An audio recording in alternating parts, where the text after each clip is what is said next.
Good morning, students. So, in this lecture, we will discuss Rutherford's atomic model. That is also called a nuclear model because this is a model that is basically responsible, or you can say, is for the discovery of nucleus. Okay. So, in this Rutherford's atomic model, it's also called Rutherford's alpha scattering experiment. So Rutherford did experiment.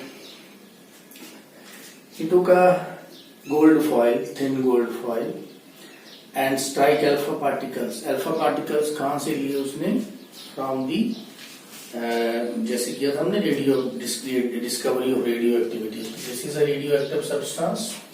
So it emits radiations out of the alpha, beta and gamma. We took only alpha. है ना? उसने alpha radiation जो है वो ले लिया. Alpha particle जो है या अल्फा रेज है वो पॉजिटिवली चार्ज होती है, हमने पढ़ा हुआ है. They are positively charged. They strike to the thin gold foil and इसके अराउंड जो है वो सर्कुलर एक स्क्रीन लगी हुई है. स्क्रीन जो है that is coated with the zinc sulphide. तो अल्फा पार्टिकल इस फॉइल में से इस पे स्ट्राइक करेंगे, इसमें से डिफ्लेक्ट होंगे, कुछ इसमें से सीधे चले जाएंगे. तो ये उसका ओवरऑल सेटअप था. इसको हम रदरफोर्ड अल्फा स्कैटरिंग एक्सपेरिमेंट भी बोलते हैं. तो उसने क्या असेस किया, तो ये जो गोल्ड फॉइल है ना, इस गोल्ड फॉइल का मैं एक एटम ले रहा हूं, एक एटम. तो अब हम देखते हैं कि एक सिंगल एटम के अल्फा पार्टिकल्स का क्या एक्सपेरिमेंट रहा, क्या उसने किया और ऑब्जर्वेशन उसकी क्या थी. तो जैसे ये एक सिंगल एटम ले लिया मैंने ना, हमने पॉजिटिव ऐसे लिख लिया सेंटर में, लेकिन इसी पॉजिटिव की डिस्कवरी हुई. तो अल्फा रेज जो है ऐसे करके, these are the alpha rays passing through the atom.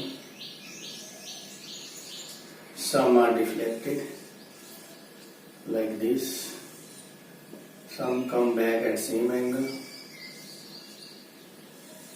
So here you will find the three types of radiations. Okay. So these are the alpha rays, or you can say alpha particles. Obviously these are positively charged particles. So three type of observations are there. Like some radiations, like these three, you can say these are A. They pass through the atom without deflection. Some are deflected at various angles, like these B. And there is one which come back at the same angle, C. So we have a three type of radiations. तो उसने तीन तरह की observation की. तो first उसकी observation क्या थी, that most of the alpha particles और alpha rays pass through atom और फॉइल, हम फॉइल लिखेंगे, without deflection. State they pass through without any deflection. They like A. इसमें क्या कौन सी कैटेगरी आ जाती है इसमें, ये A. अब देख रहे हो, जो एटम के अंदर से सीधी जो है वो पास हो गई. इसके बाद कैटेगरी B आती है ना.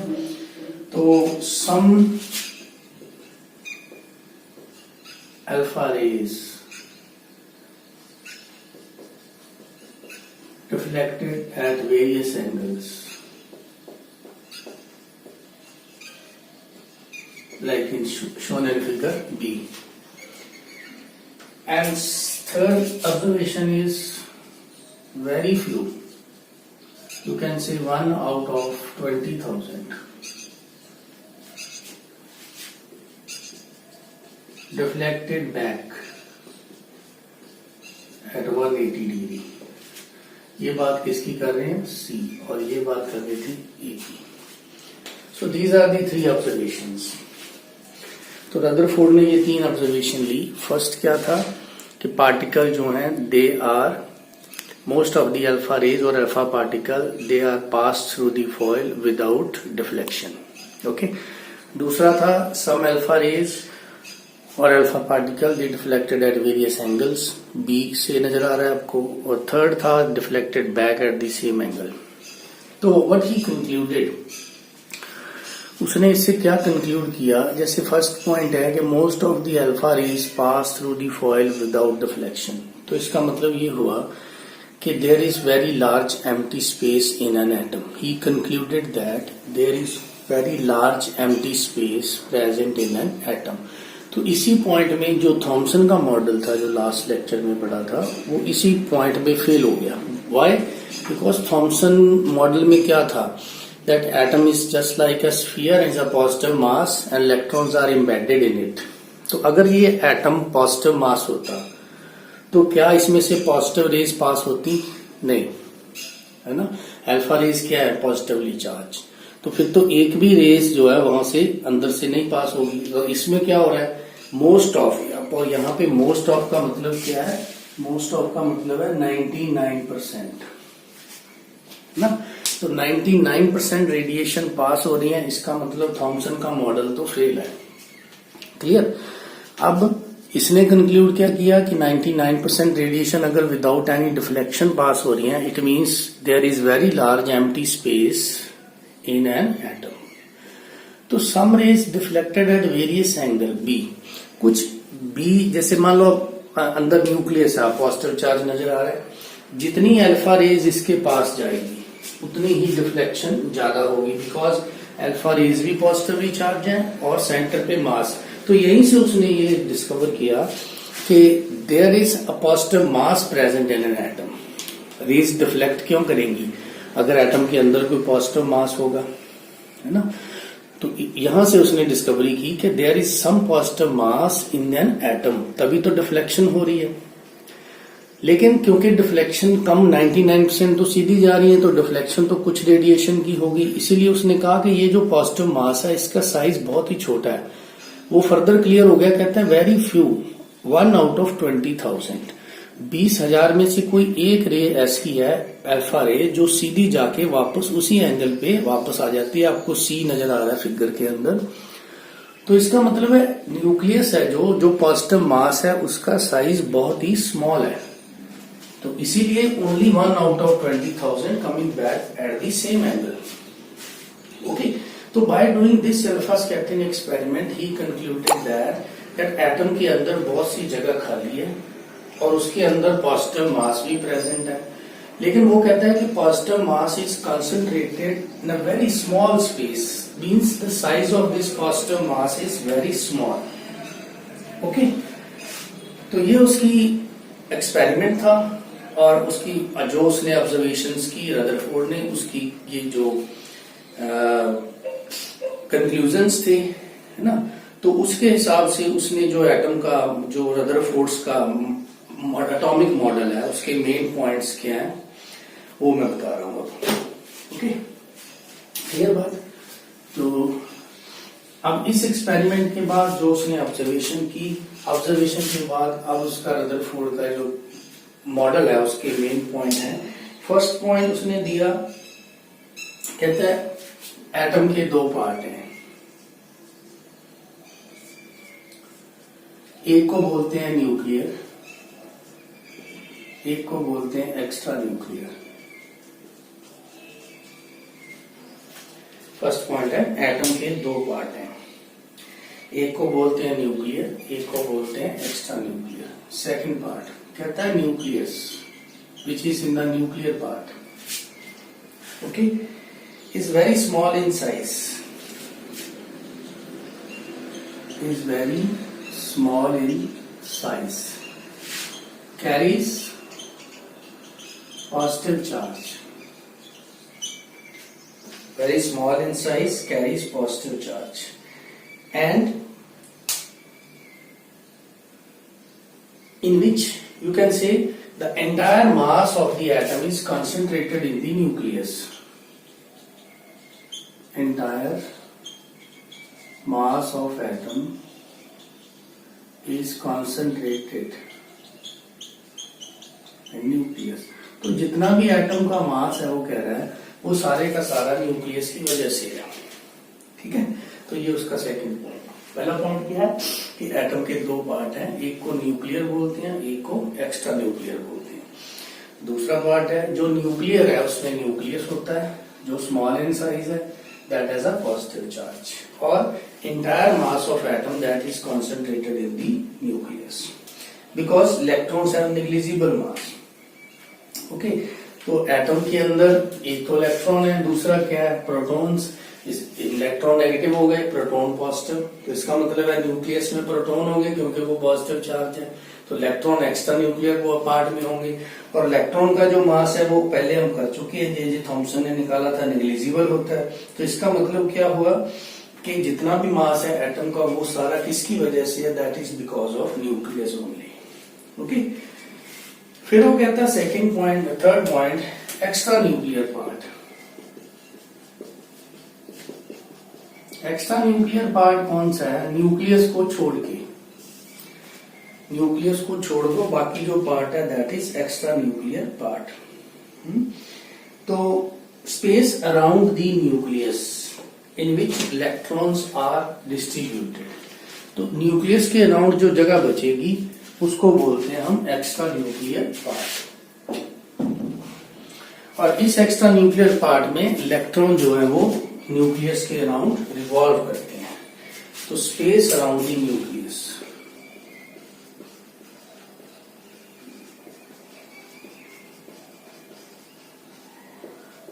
in which electrons revolves।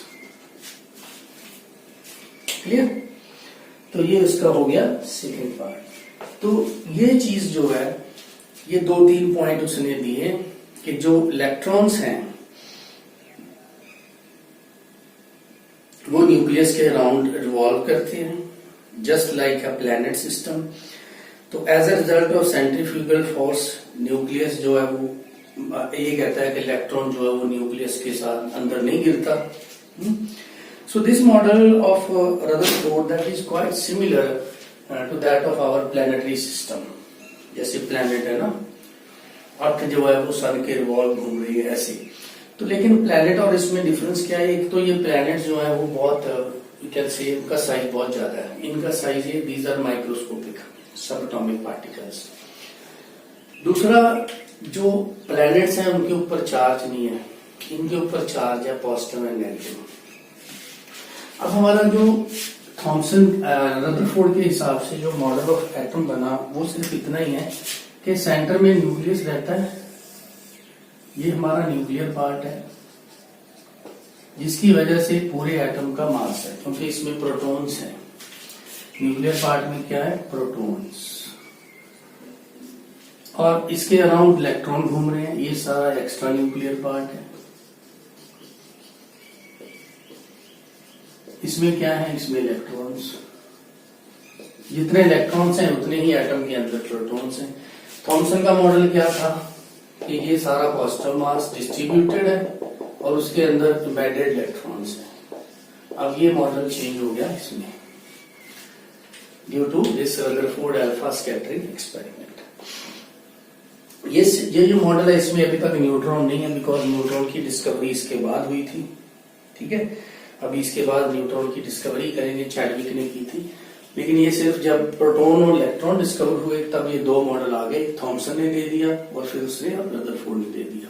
Thompson का मॉडल तो फेल हो गया due to alpha scattering experiment, और थॉमसन रदरफोर्ड का ये मॉडल है, इसमें दो तीन पॉइंट है सिर्फ कि एटम के अंदर दो पार्ट होते हैं, न्यूक्लियर एक्स्ट्रा न्यूक्लियर। न्यूक्लियर में न्यूक्लियस होता है positive charge, protons, and extra nuclear में इलेक्ट्रॉन जो है वो रिवॉल्व करते हैं न्यूक्लियस के around, negative charge.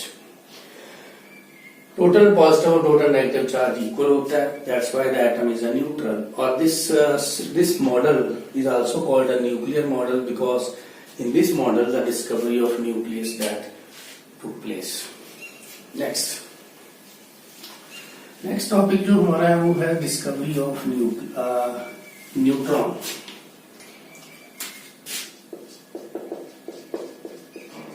Discovery of neutron, Chadwick ने डिस्कवरी की न्यूट्रॉन की। ठीक है। इसमें मोसले का भी रोल था। तो चैडविक ने 1932 में एक एक्सपेरिमेंट परफॉर्म किए।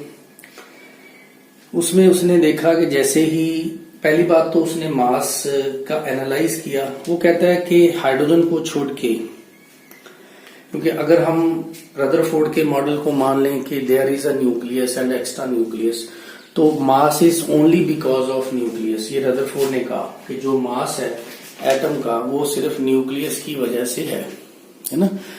तो अगर न्यूक्लियस की वजह से, इसका मतलब न्यूक्लियस में प्रोटॉन्स हैं। तो फिर चैडविक ने क्या ऑब्जर्व किया कि there are some atoms whose mass is not equal to the number of protons. Hydrogen को छोड़ के, जैसे हाइड्रोजन में एक प्रोटॉन है, उसने देखा हाइड्रोजन में एक प्रोटॉन है तो एक ही उसमें मास भी उसका एक है। लेकिन फिर वो गया दूसरे नंबर पे हीलियम पे। हीलियम में उसने देखा कि उसमें प्रोटॉन 2 है लेकिन उसका मास 4 है। प्रोटॉन हीलियम में 2 है लेकिन मास उसका 4 है। तो उसने सोचा कि न्यूक्लियस के अंदर कुछ और ऐसी चीज भी है, क्योंकि मास ज्यादा क्यों है। उसने ऑब्जर्व किया कि मास हाइड्रोजन को छोड़ के किसी का मास भी नंबर ऑफ प्रोटॉन के इक्वल नहीं है। जैसे रदरफोर्ड ने बोला था कि मास is only because of nucleus, और न्यूक्लियस में क्या था, प्रोटॉन्स। तो अगर 2 प्रोटॉन है तो मास 2 होना चाहिए, 3 प्रोटॉन है तो 3 होना चाहिए। हाइड्रोजन का तो ठीक है, लेकिन हीलियम का उसने देखा कि नंबर ऑफ प्रोटॉन्स तो 2 है न्यूक्लियस में, लेकिन उसका मास है 4। बाकी भी एटम का ऐसा ही था। फिर उसने सोचा कि there is something present in the nucleus, some more species whose mass is approximately equal to mass of proton but having no charge। उसी चीज को उसने न्यूट्रॉन बोला। और कैसे डिस्कवरी हुई उसकी, जब उसने अल्फा पार्टिकल स्ट्राइक किया। अल्फा पार्टिकल किसके साथ, बेरिलियम एटम। बेरिलियम एटम में अल्फा पार्टिकल स्ट्राइक किया तो मिला क्या हमें, कार्बन एटम, और साथ में क्या निकल गया, न्यूट्रॉन। वो कहता है कि when alpha particle is collided with you can say beryllium atom 4Be9, we get a carbon and a neutron। ये ट्रांसम्यूटेशन रिएक्शन बोलते हैं इसको हम। और ये न्यूक्लियर रिएक्शन होती है। न्यूक्लियर रिएक्शन की बैलेंसिंग का सिस्टम क्या होता है कि नीचे एटॉमिक नंबर दिए, इन दोनों का सम, इन दोनों के सम भी इक्वल होना चाहिए। This is a way to balance the nuclear reaction. ऊपर मास नंबर लिखे हुए हैं, मास नंबर भी दोनों साइड जो है उनका सम इक्वल होना चाहिए। जैसे 4 + 9 13, 12 + 1 13, 2 + 4 6, 6 + 0 6, ऐसे इसको बैलेंस करते हैं। This is a transmutation. Transmutation means conversion of one atom into another. अब देखो, अब बेरिलियम एटम है जो वो कार्बन में चेंज हो गया। यही था, एक डाल्टन थ्योरी में भी था, atom can not be created not destroy. उसकी लिमिटेशन थी कि atom can be created, can be change, beryllium can be change into carbon. वहां पे भी हमने ये वर्ड यूज किया था, ट्रांसम्यूटेशन। तो अब क्या किया उसने, अल्फा पार्टिकल जब बेरिलियम में स्ट्राइक किया तो एक कार्बन नया बन गया और साथ में एक पार्टिकल निकला न्यूट्रल। 0 and 1 न्यूट्रॉन को रिप्रेजेंट करते हैं ऐसे। तो इसी चीज को उसने बोल दिया कि दिस इज अ न्यूट्रॉन। तो फिर उसने न्यूट्रॉन की डेफिनेशन दे दी कि what is neutron. Neutron is a fundamental particle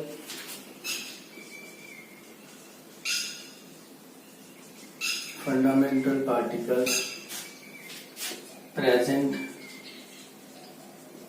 in nucleus whose mass is approximately equal to that of proton and carries no charge। carries no charge। ठीक है, तो मास of proton था 1.67 2 10⁻⁻27 kg। सही mass of neutron जो होता है 1.675 होता है। अप्रोक्सीमेटली हम दोनों का मास 1 यूनिट पॉजिटिव ले लेते हैं, ठीक है। 1.672 है, उसका 1.675 है, बस इतना ही दोनों में डिफरेंस है। तो ये होगी चैडविक ने डिस्कवरी कर दी किस चीज की, न्यूट्रॉन की। तो नेक्स्ट हमारे पास टर्म्स आ गई, जब न्यूट्रॉन भी मिल गया, इलेक्ट्रॉन भी मिल गया, प्रोटॉन भी मिल गया। अब हमारे पास कुछ टर्म्स आ गई जैसे atomic number and atomic mass. Atomic number and atomic मास। छोटी क्लास में भी आपने पढ़ा होगा, एटॉमिक नंबर को Z से लिखते हैं, एटॉमिक मास को A से लिखते हैं। किसी भी एलिमेंट की, मान लो आपके पास X एलिमेंट है, यहाँ उसका Z होता है, यहाँ उसका A होता है, ऐसे भी लिख सकते हैं। यहाँ उसका Z होता है, यहाँ उसका A होता है, ओके। और ऐसे भी लिख सकते हैं, यहाँ उसका Z होता है, यहाँ उसका A, कैसे भी लिख दो, उसमें कोई प्रॉब्लम नहीं है, ठीक है। तो जैसे मैं पहले लिख दूं एक सिंबल, लाइक मान लो हमारे पास सोडियम है, यहाँ 11 लिखा है, यहाँ 23 लिखा है, तो इसका मतलब है इसकी Z की वैल्यू 11 है। एटॉमिक नंबर, मास नंबर इसका 23 है। तो एटॉमिक नंबर होता क्या है? Atomic number Z is equal to number of protons equal to number of electrons. This is for neutral species.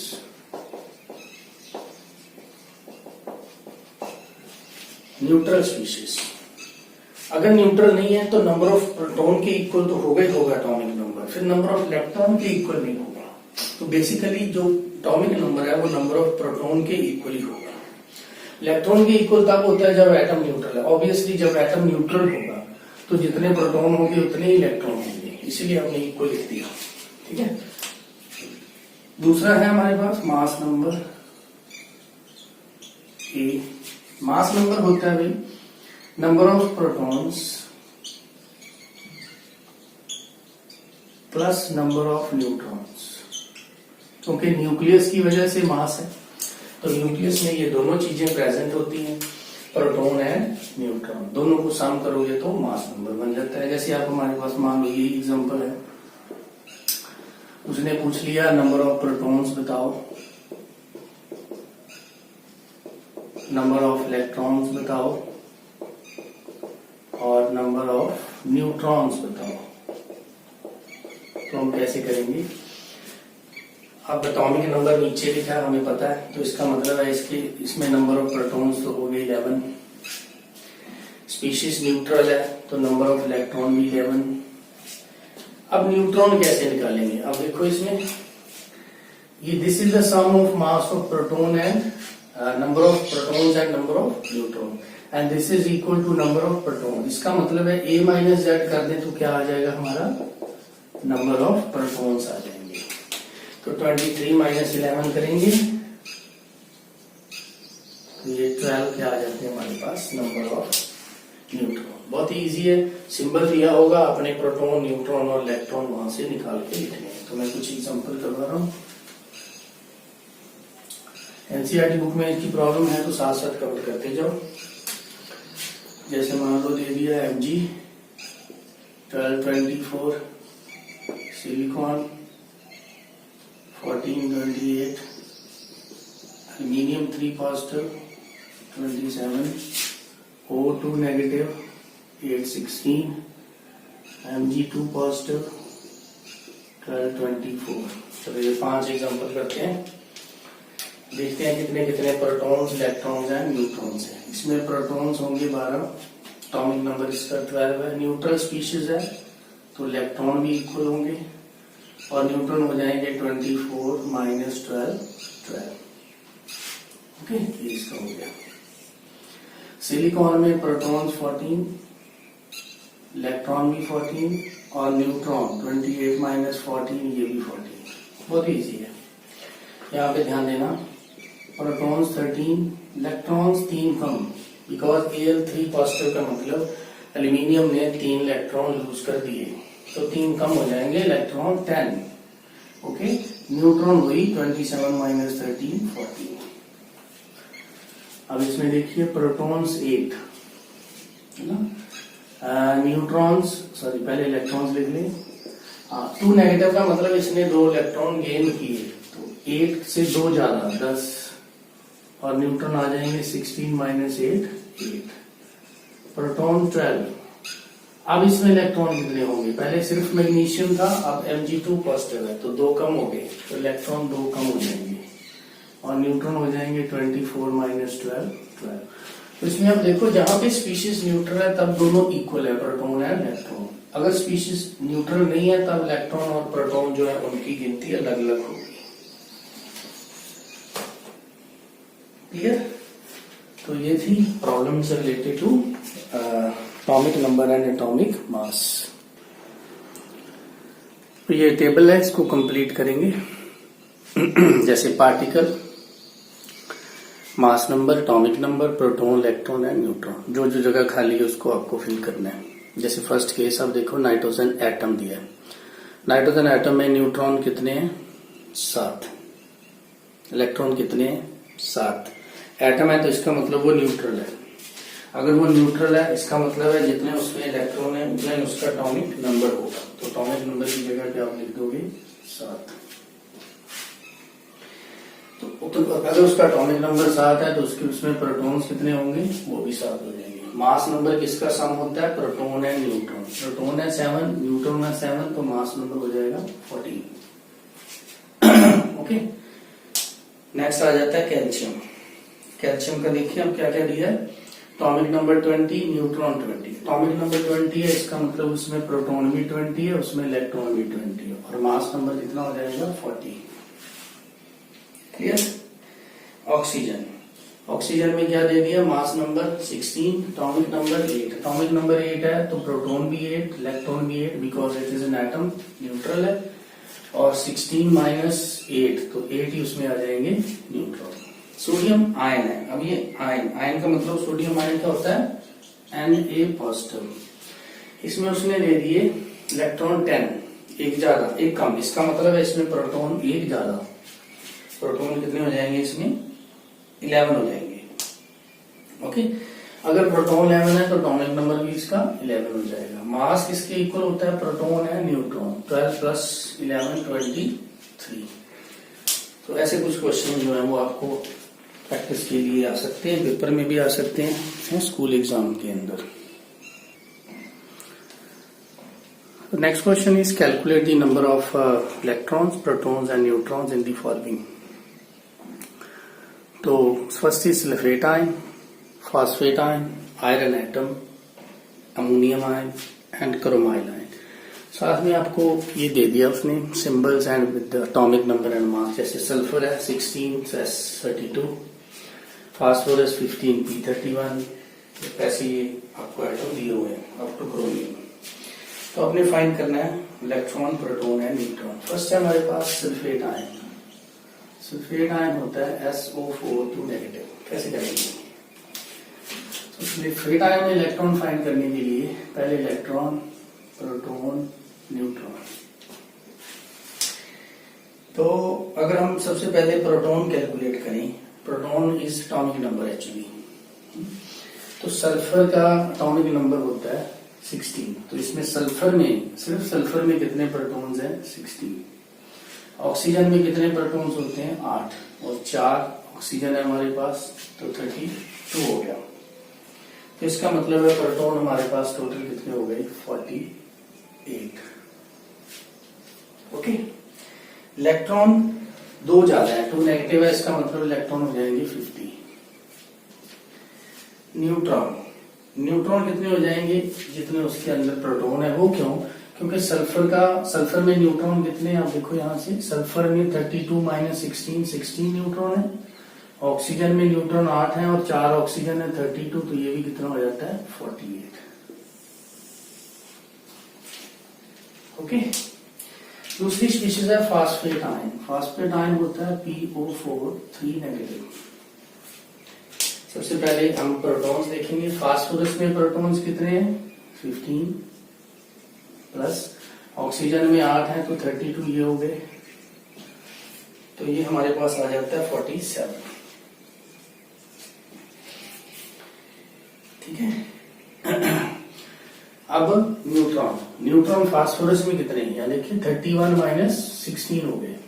Oxygen में तो 8 ही है तो 32, तो ये हमारे पास आ जाता है 48। अब प्रोटॉन है 47, तो 3 नेगेटिव चार्ज है उसके ऊपर, तो इलेक्ट्रॉन ऑब्वियसली कितने हो जाएंगे? 47 प्लस 3 50। तो ऐसे आपने इन तीनों में भी कैलकुलेट करनी है। मैं इनका फॉर्मूला लिख देता हूं। आयरन तो सिंपली Fe होगा, अमोनियम आयन NH4 पॉजिटिव होगा, क्रोमाइड आयन CrO2 2 पॉजिटिव होगा। तो इनमें आप खुद कैलकुलेट करोगे। ओके, तो next topic is iso series.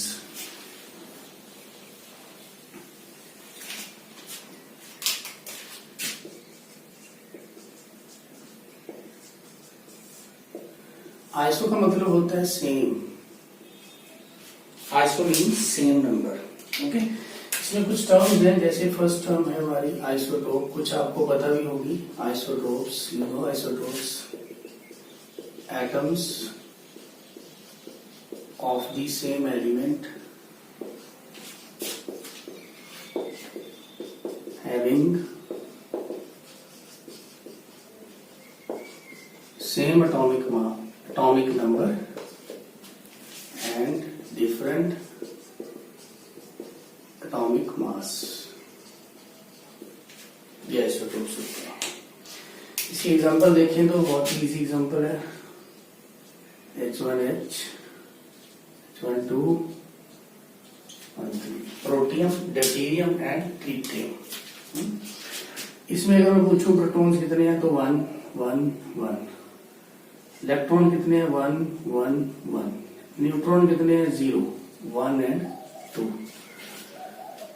अब देखो इसमें according to definition atomic number same है लेकिन मास नंबर तीनों का अलग है। तो इन आइसोटोप्स के अंदर नंबर ऑफ न्यूट्रॉन जो है वो भी डिफरेंट होते हैं।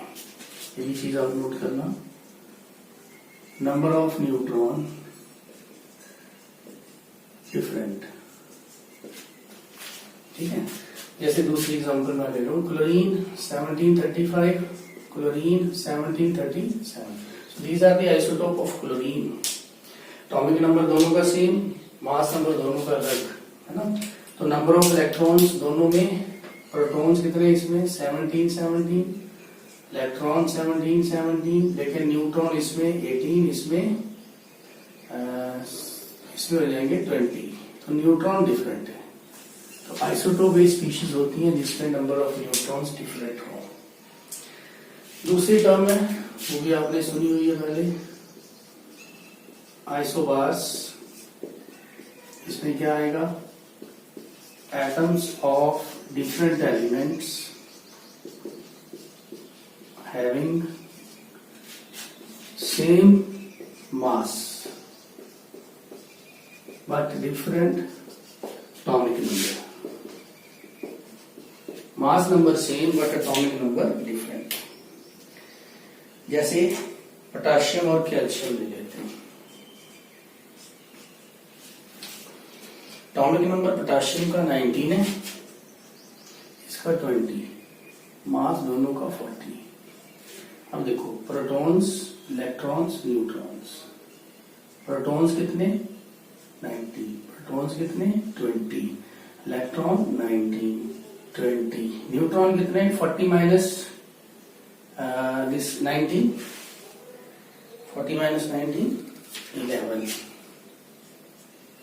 सॉरी 21 एंड इसमें 20। Again the neutrons are different. तो ये स्पीशीज जिसमें मास नंबर सेम हो, जैसे दोनों का मास, ये जो कैल्शियम और ये है, दोनों का मास कितना है 40, मास नंबर सेम है लेकिन एटॉमिक नंबर डिफरेंट, ऐसी स्पीशीज को बोलते हैं आइसोबार्स। थर्ड स्पीशीज है हमारी, अब आइसोटोप और आइसोबार दोनों में नंबर ऑफ न्यूट्रॉन क्या था डिफरेंट, लेकिन अब जो थर्ड स्पीशीज आने वाली है इसमें number of neutron he same होंगे। Isotones. Isotones are the species having same number of neutron. Neutron same होंगे. तो इसकी एग्जांपल ले लेते हैं न्यूट्रॉन्स की.